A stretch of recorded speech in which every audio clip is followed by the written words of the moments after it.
Namo tassa bhagavato arahato sama sambuddhassa.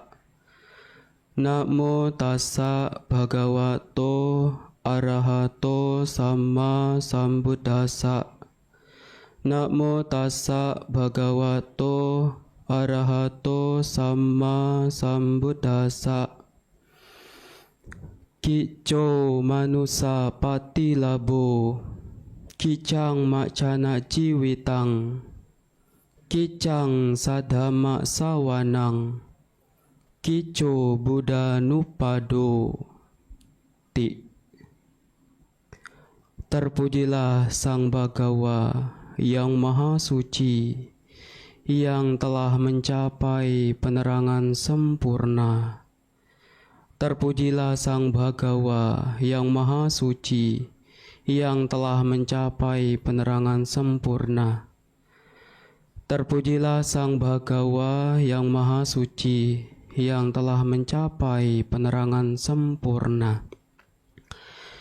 Sungguh sulit dapat dilahirkan sebagai manusia. Sungguh sulit kehidupan manusia. Sungguh sulit mendengarkan ajaran benar. Begitu pula sungguh sulit munculnya seorang Buddha. Dikutip dari Dhammapada Buddha Waga syair 182.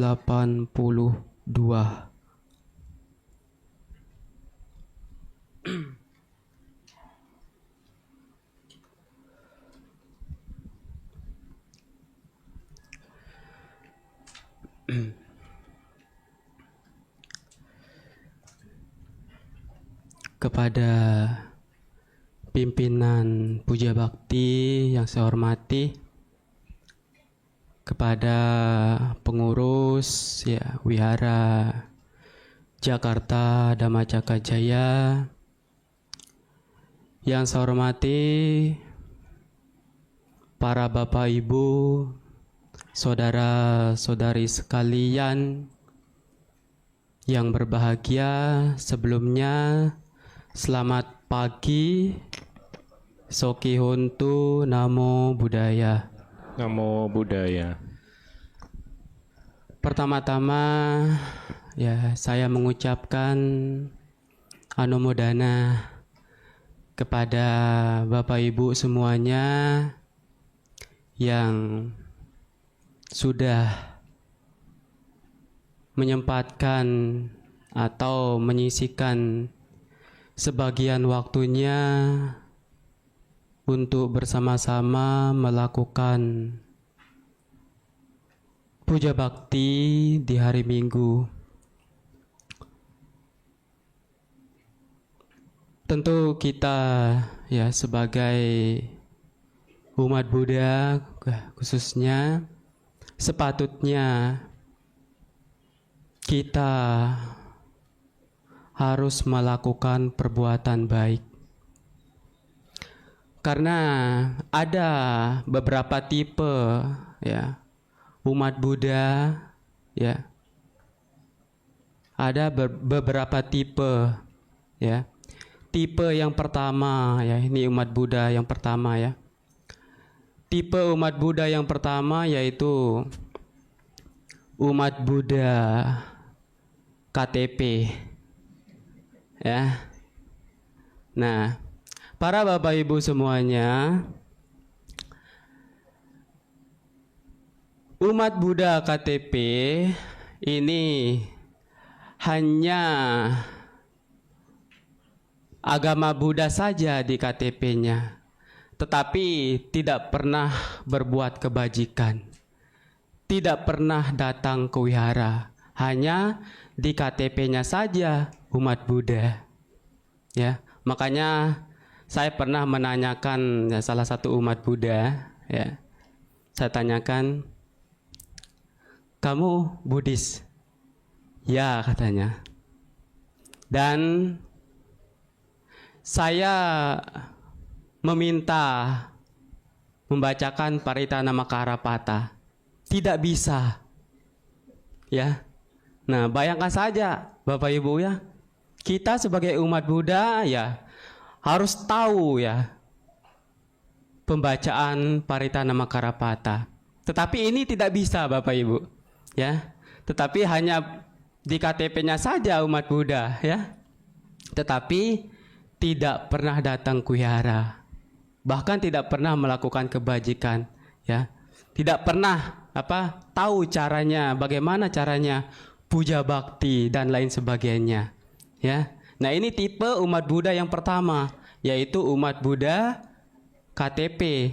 Nah, tipe umat Buddha yang kedua adalah umat Buddha seperti kapal selam. Nah, seperti kapal selam. Ya, umat Buddha seperti kapal selam.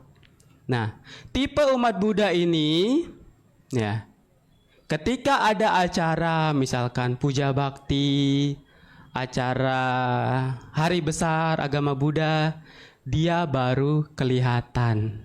Dia baru muncul. Kalau tidak ada kegiatan puja bakti, tidak ada kegiatan hari raya besar umat Buddha, dia tenggelam lagi. Ya. Nah, ini diibaratkan seperti umat Buddha seperti kapal selam. Ya, ada yang seperti itu di sini? Atau hanya waktu hari tertentu saja pergi ke wihara? Ya, nanti ketika nggak ada kegiatan, ya udah di rumah saja. Ya, ini tipe umat Buddha yang kedua, seperti kapal selam. Tipe umat Buddha yang ketiga, yaitu umat Buddha, umat-umatan. Ya, umat-umatan. Nah, ketika umat Buddha ini ya, ia datang ke wihara hanya singgah saja, hanya foto-foto saja. Ya, habis itu pulang, ya. Nah, habis itu pulang, ya. Nah, ini tipe umat Buddha yang ketiga, yaitu umat Buddha, umat-umatan. Ya, nanti ketika pergi ke wihara, habis foto-foto, habis lihat-lihat, pulang. Ya, ada yang seperti itu di sini. Ya, mudah-mudahan tidak ada ya. Nah, tipe umat Buddha yang keempat, yaitu umat Buddha ngefans. Ya, umat Buddha ngefans. Nah, jadi tipe umat Buddha yang keempat ini, ia mau datang ke wihara ketika ada misalkan salah satu bante yang ya katakanlah dhamanya begitu mendalam gitu, ia baru datang ya. Nah, kalau bantenya kurang misalkan ya, ini misalkan ya, dia tidak mau datang ya. Nah, berarti dia itu umat Buddha yang ngefans terhadap bantenya, bukan ngefans terhadap dhamanya ya. Nah, ini tipe umat Buddha yang keempat. Tipe umat Buddha yang kelima, yaitu umat Buddha yang sesungguhnya ya. Nah, jadi di KTP-nya umat Buddha ya, sering datang ke wihara, walaupun tidak ada kegiatan, walaupun tidak ada puja bakti, dia selalu hadir ya. Nah, terus dia tidak memandang bante si A ataupun si B yang berdamai di sana, ia selalu hadir ya. Nah, ini tipe umat Buddha yang sesungguhnya. Nah, jadi Bapak Ibu semuanya, manakah yang Bapak Ibu pilih? Umat Buddha KTP, umat Buddha seperti kapal selam, umat-umatan, umat Buddha yang ngefans, atau umat Buddha yang sesungguhnya? Hah? Benar. Ya, harus memilih umat Buddha yang sesungguhnya ya. harus memilih umat Buddha yang sesungguhnya. Karena sewajarnya ya kita sebagai umat Buddha ya selalu melakukan perbuatan baik dimanapun kita berada ya. Selagi ada kesempatan, selagi ada waktu untuk berbuat kebajikan, lakukanlah perbuatan baik itu Bapak Ibu. Ya. Nah, para Bapak Ibu semuanya, seperti yang sudah diminta ya, tema pada hari ini yaitu sungguh beruntung bisa menjadi terlahir sebagai manusia. Ya. Para Bapak Ibu semuanya, sudah dapat kertas tidak? Nah, di sana ya saya tidak membahas ya, tetapi saya hanya membahas seperti yang saya kutip di awal tadi. Ya.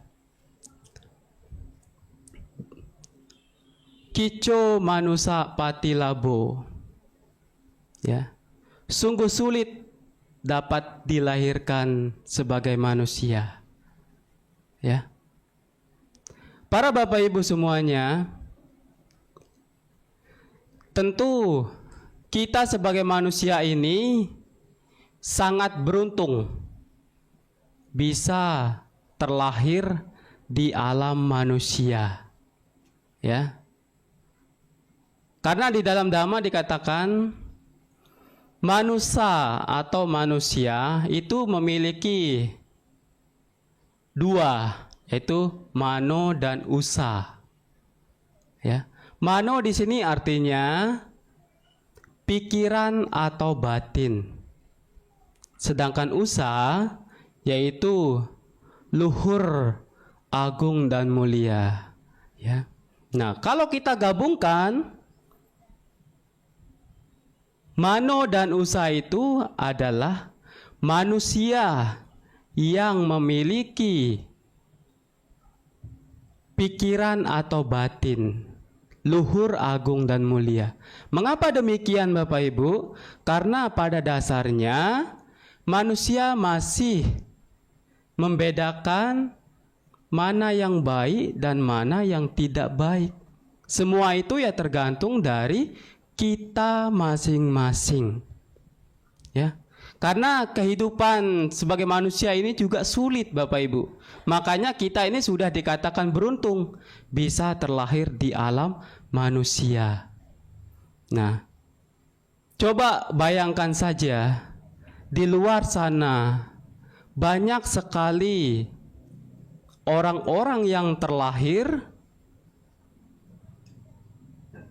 menjadi manusia, tetapi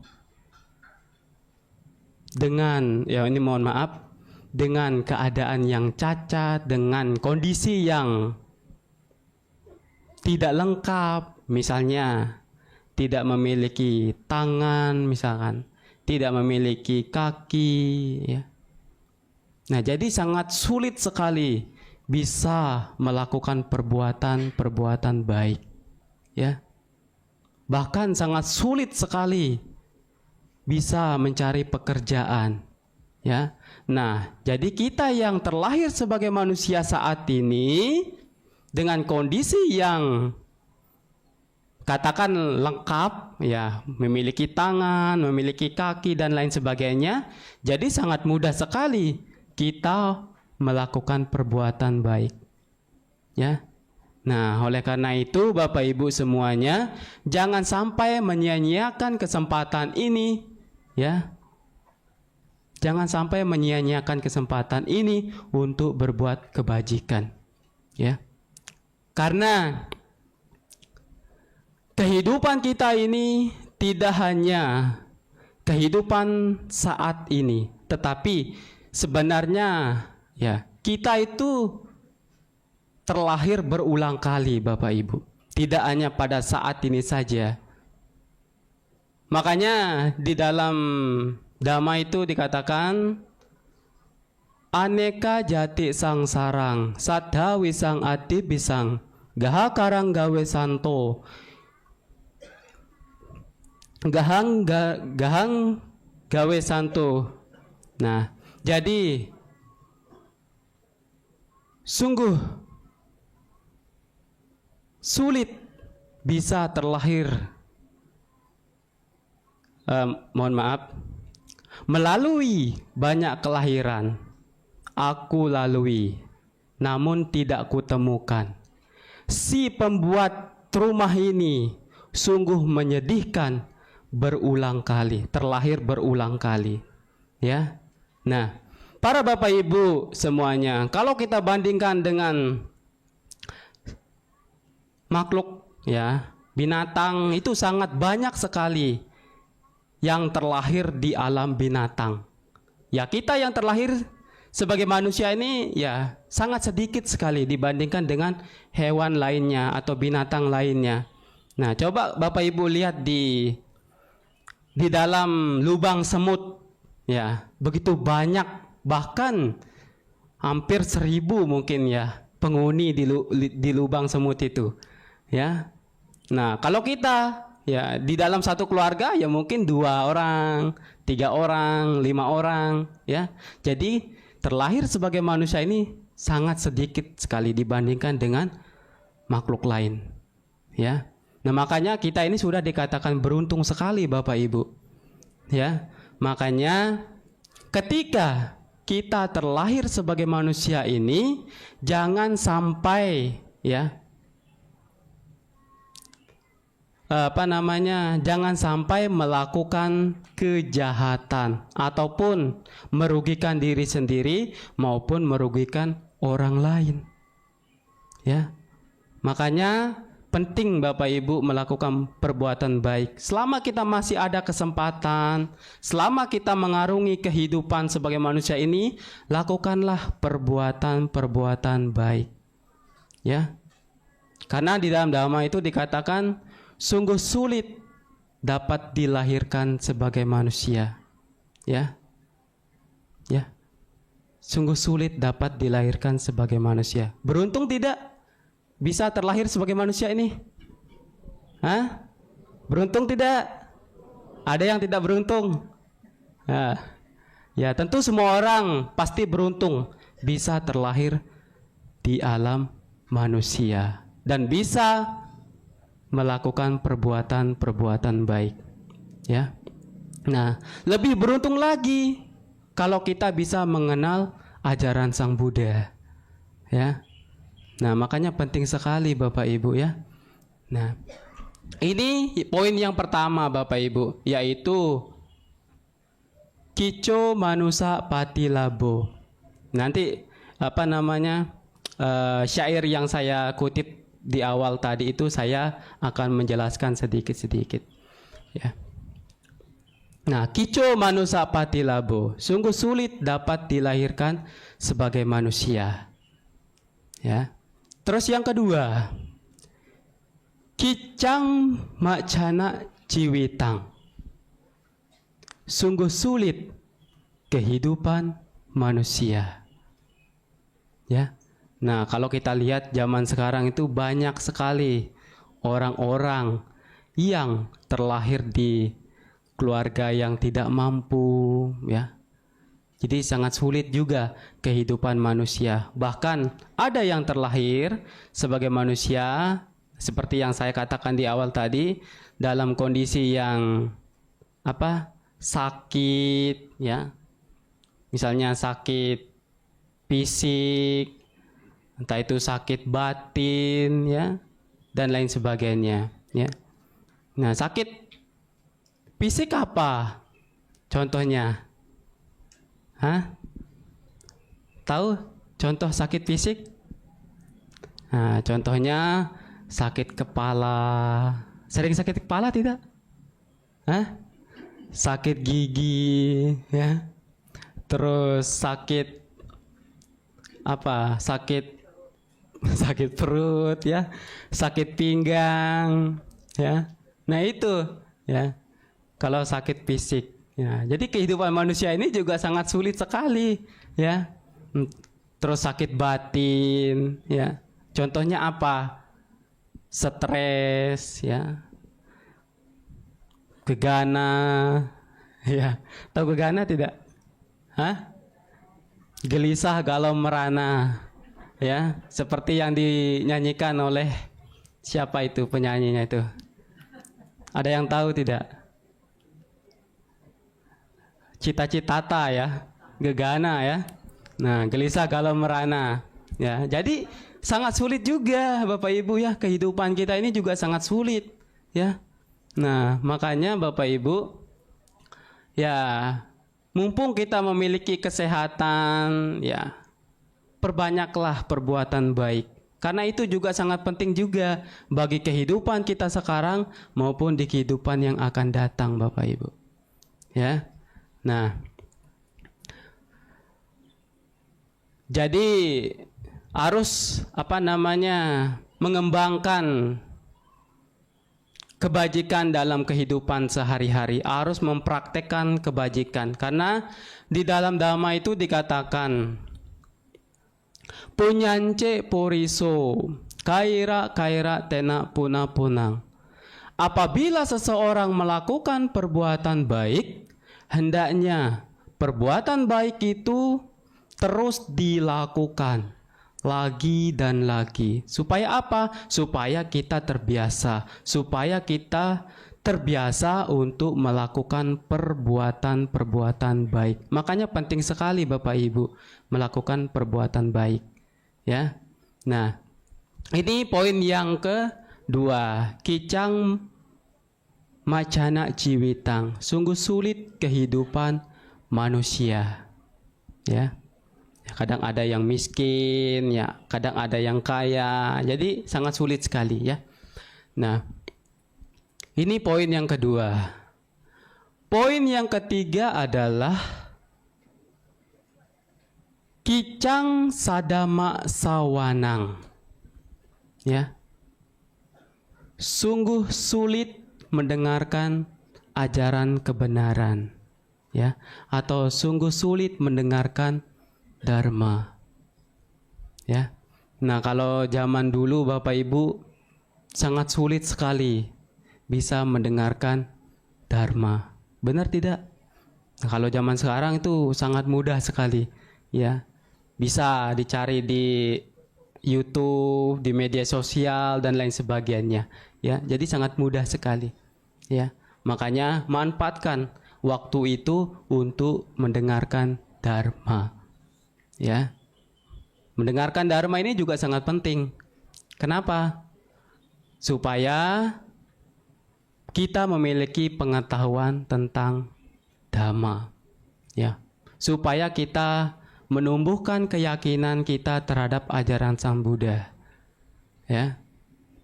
Ya, walaupun ya dhamma yang sudah disampaikan berulang kali bisa didengar lagi, ya. Supaya apa? Supaya kita ingat dan supaya kita bisa mempraktekannya. Ya. Karena kalau kita tidak mempraktekkan dhamma, ya kita tidak akan mendapatkan manfaatnya. Ya. Nah, makanya penting sekali mendengarkan dhamma. Ya, jangan sampai ketika kita memiliki, ya katakanlah handphone, ya, jangan sampai, ini khusus anak-anak muda-muda ya.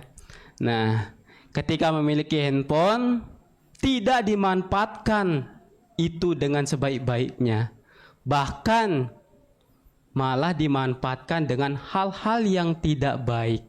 Misalnya seperti melihat TikTok, ya, dan lain sebagainya, ya. Nah, nanti ketika melihat orang-orang joget-joget di TikTok, ikut-ikutan joget, ya. Nah, banyak sekali ya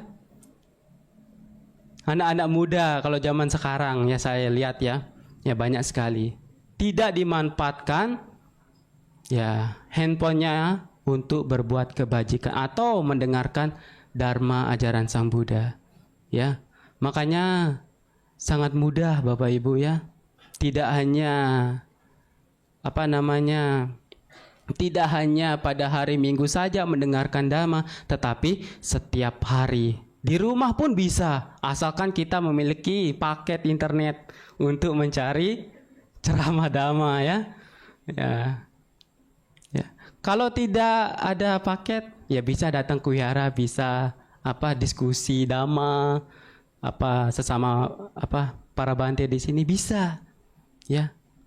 Asalkan ada kemauan juga. Kadang juga ya ada orang juga takut-takut juga ya bertemu dengan para bante dan lain sebagainya. Ya. Nah, jadi sangat mudah Bapak Ibu mendengarkan dhamma. Ya. Kalau zaman dulu itu pakai kaset ya. Pakai kaset ya. Kalau zaman sekarang sangat mudah. Bisa cari di Google atau bisa juga baca-baca literatur Buddhis mengenai ajaran Sang Buddha ya. Makanya penting ya mendengarkan dharma ya. Karena di dalam Manggala Sutta itu dikatakan kalena dhamma sawanang etang manggala mutamang.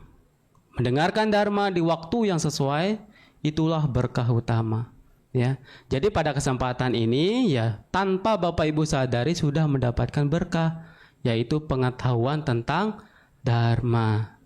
Nah, nanti pengetahuan dhamma ini bisa dipraktekkan dalam kehidupan sehari-hari. Jadi apapun yang didapat di wihara, pelajaran dhamma apapun dipraktekkan dalam kehidupan sehari-hari. Tidak hanya memiliki pengetahuan dhamma saja, tetapi tidak dipraktekkan, sama saja tidak akan mendapatkan manfaatnya. Ya, makanya Bapak Ibu, ketika pulang dari sini, apapun yang didapat, ya, nanti bisa dipraktekkan dimanapun itu, ya.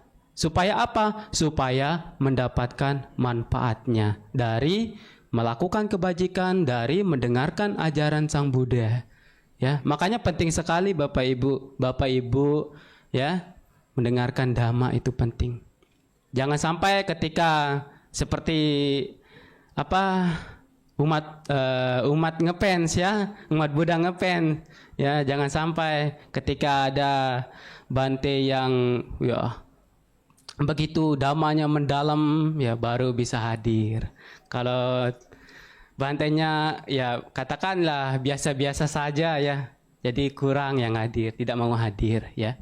Ya, jadi harus hadir siapapun bante yang berdamai di sana, entah itu Romo Pandita, entah itu Samanera maupun Bapak Ibu sekalipun ya bisa. Ya asalkan kita ada kemauan untuk mendengar ya. Mendengarkan dhamma itu penting Bapak Ibu. Jangan sampai ketika mendengar dhamma malah meditasi. Ya, karena banyak sekali saya lihat ya. Nah, ketika ada para bante yang membabarkan dhamma, ya, ada umat juga yang tidur, ya. Ketika waktunya mendengarkan dhamma malah tidur, ya. Ya, nah itu salah ya. Jadi ketika mendengarkan dhamma ya harus mendengar dengan saksama supaya apa yang disampaikan oleh para bante misalkan bisa diterapkan dalam kehidupan sehari-hari Bapak Ibu.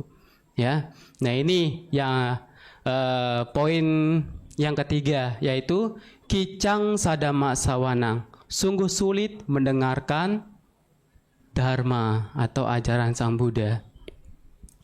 Para Bapak Ibu, nah yang keempat yaitu kico Buddha nupado, yaitu sungguh sulit muncul seorang Buddha atau sama-sama Sang Buddha. Ya. Nah, jadi Bapak Ibu semuanya, walaupun Sang Buddha sudah lama ya parinibbana, tetapi ajaran beliau masih kita pelajari sampai saat ini, masih kita praktekkan saat ini ya. Jadi Bapak Ibu ya bisa menjadi seorang Buddha ya, siapapun itu bisa asalkan memenuhi syarat ya. Harus mengumpulkan yang namanya parami ya. Ya. Nah itu kalau seseorang ingin ya bisa menjadi seorang Buddha. Jadi kita semua di sini pun bisa asalkan memenuhi syarat. Ya, kalau kita ingin ya, tetapi tidak melakukan kebajikan ya tidak mungkin ya. Harus mengumpulkan yang namanya parami dari dana, dari sila dan nikama dan seterusnya ya. Nah, Bapak Ibu semuanya, ya walaupun ya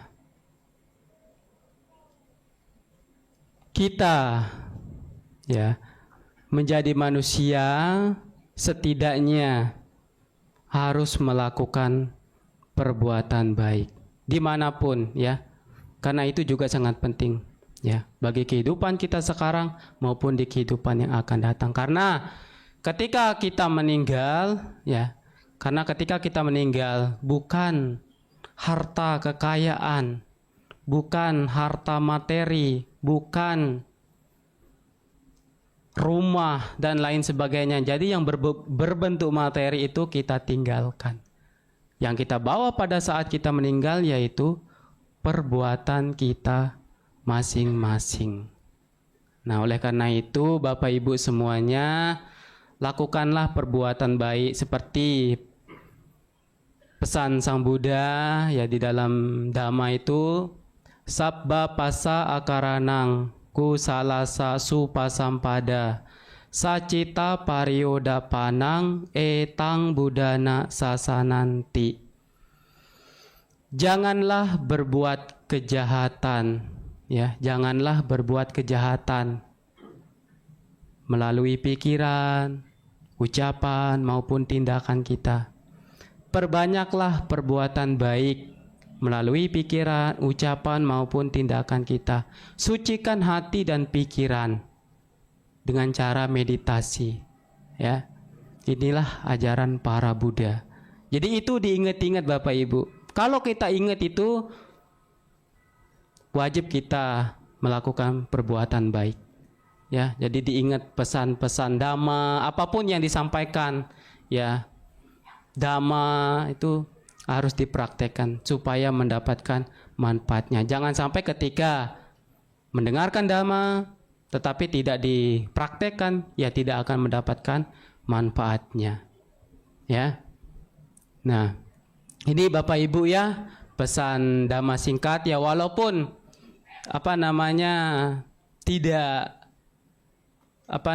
tidak sesuai dengan yang di kertas ya, tetapi Bapak Ibu boleh baca, boleh dibaca berulang kali ya, supaya apa? Supaya mendapatkan pengetahuan tentang Dhamma ajaran Sang Buddha ya. Nah, ini Bapak Ibu pesan Dhamma singkat yang dapat Bante sampaikan. Semoga apa yang Bante sampaikan ini menjadi bermanfaat bagi Bapak Ibu dan bisa dipraktekkan dalam kehidupan sehari-hari. Tidak hanya pada saat ini dipraktekkan, tetapi setiap hari, setiap saat di mana ada kesempatan, praktekkanlah kebajikan. Semoga Bapak Ibu senantiasa selalu diberkahi kesehatan, umur panjang, kedamaian, dan tercapai apa yang dicita-citakan. Bante akhiri, sabe sata bawantu sukitata. Semoga semua makhluk hidup berbahagia.